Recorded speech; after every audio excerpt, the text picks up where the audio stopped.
Welcome to the Dad Show Podcast, a show all about impacting, empowering, inspiring, and uplifting information to become a better dad, husband, man, and mentor. And now, your host, Ryan Ladd. Welcome to the Dad Show Podcast. How y'all doing? Today is part 3. I think it was a culmination of all of it. Yeah. Okay, yeah. You know, I was so enamored with this idea of success that I'd created, and again, if you look at it through that lens, the success that we were having. And it was just like, I for the first time in my life, I'm so proud of myself and my accomplishments where I wasn't prior to that. Yeah. And I did all this without the first prayer, without, any of it. Yeah. And so, yeah, it was just like, hey, I don't need this. This is the thing. It was almost like when I ridded my life of that teetering with faith, it was like all of a sudden the success started happening. I just became laser focused on this thing, right? And see, that I don't want to take you off of where you're going. Yeah. But it's the craziest thing because Allie and I, whenever we first got together, first married, all that, like I was a partier, I'd go out drinking, I'd go hang, and I was not, I was a Christian, I knew God, but I was not living my life for God. Yeah. We done the right thing. We got married, we moved in, we had our kids, got rededicated our lives, to Jesus and got baptized again. And then it's like all heck breaks loose. We find out about Kennedy's disease and now we got to travel to Cincinnati and and we're like, dude, our life was so much easier when we wasn't living our life. That's the complete opposite. It's really the complete opposite. Yeah. And, once you start finding Jesus and get closer, that's when the devil's like, okay, I got to pay attention to them and start trying to, scratch that scab. And I think like hindsight looking back, it was that early immaturity in my faith where I almost hit that point where I was completely bought in. Yeah. You're right. And so this was the enemy like putting blinders on me basically to be like, I'm not gonna, I don't believe that he has the power to not let you become, complete in your faith, but this was the distraction. Yeah. And, he's the deceiver, the lie, Right. Yeah. So during this time, like I said, I got to that point where it was just like, if you want to go get it, that none of this whole idea of faith and a purpose and a calling and all that is just, it's a fairy tale. Yeah. Right? And of course, then the wheels started falling off. So just when you think you can handle it all by yourself. Yeah, when you're like, I'm the man, I got this. Yeah. I don't need you.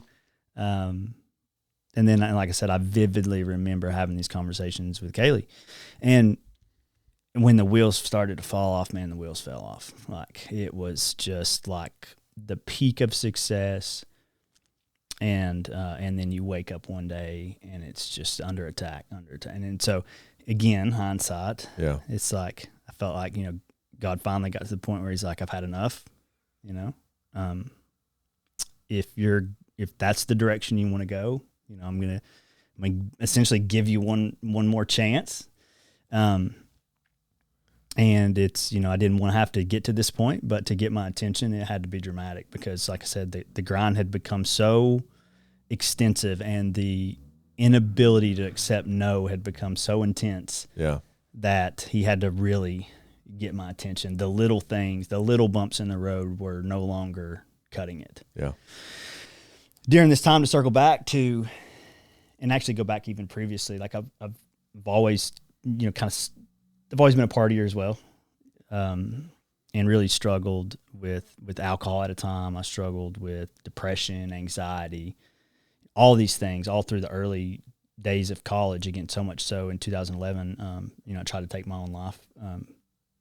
Back 2011, I was on a ton of medications for like mental health issues and things like that. I don't recall exactly, but I think it was like anywhere from maybe 6-7 different medications. Wow. And I'd gotten a lot of them filled one night. I essentially became an alcoholic. I think I drank like a whole bottle of vodka and I just turned them all up. This was living in Knoxville at the time. It was actually before I moved out to Cookeville.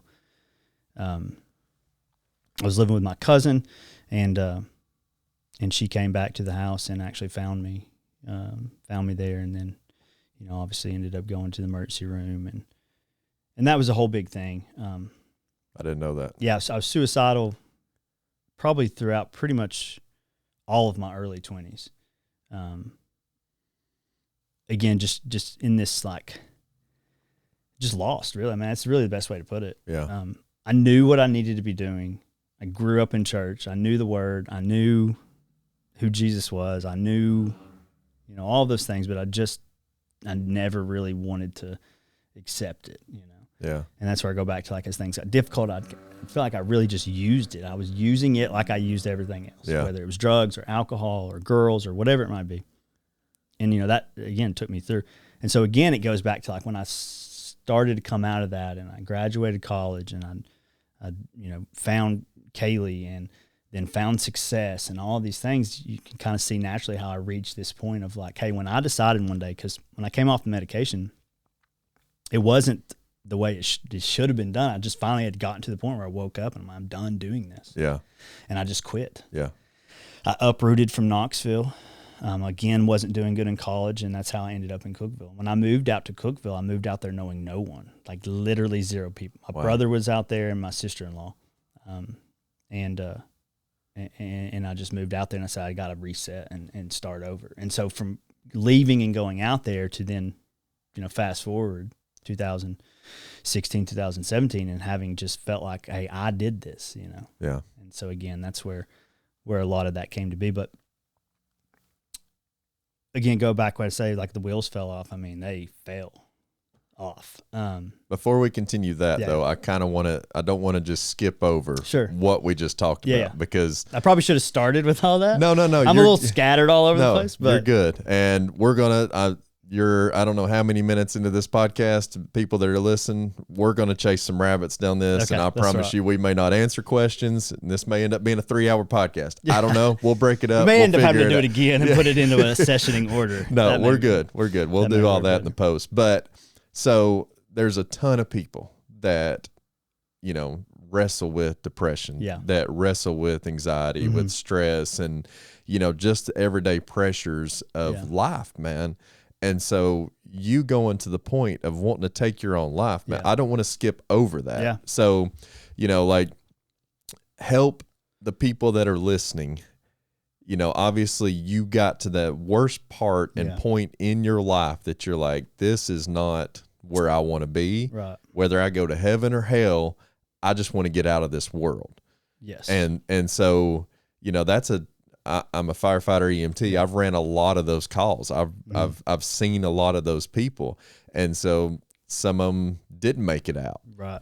But you did. Mm-hmm. And before we continue on, going back to where you got to Cookeville, how and what changed your mind? Was it the time that you're like, oh my gosh, I almost really killed myself? Yeah. Or was there something else that brought you out of this to make you have the drive and, that you want to go? Yeah. So I guess I should go back and really talk about where I guess a lot of the anxiety and things stem from. So I've, like I said, shared this before in a smaller setting, but I was sexually assaulted when I was younger, and that stayed with me for a really long time. Yeah. And so early on, just trying to, work through a lot of that and not knowing how really, I had kept this from my parents for well into my, I think, 20s,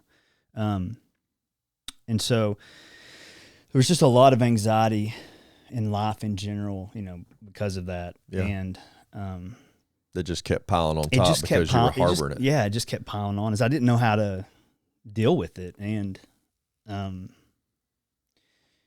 you just get to a point where I think you hit it spot on when you say, like, if you can imagine getting to a state where you don't care, heaven, hell, it doesn't matter. You just want the anxiety to stop. Yeah. It's so overwhelming.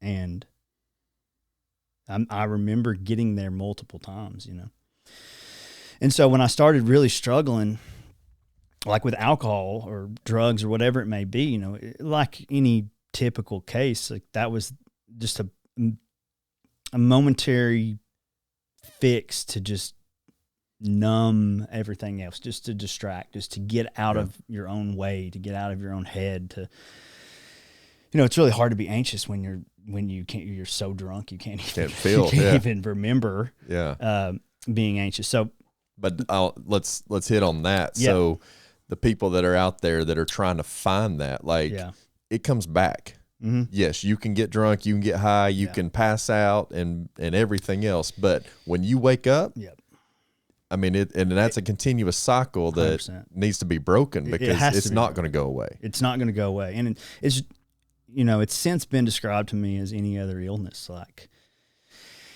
if you completely teetotally snap your ankle in half, right? And you just numb everything, or you don't walk on it, whatever the workaround might be, at the end of the day, your ankle is still snapped in half. Like you're going to have to eventually address it and fix it. And it was the same thing, with everything that I was going through mentally is like, I just did everything I could to distract it. But thank you for coming to watch part 3 and come tomorrow to watch part 4. Thank you for listening to the Dad Show podcast. Thank you for listening to the Dad Show podcast. Please like, review, and subscribe.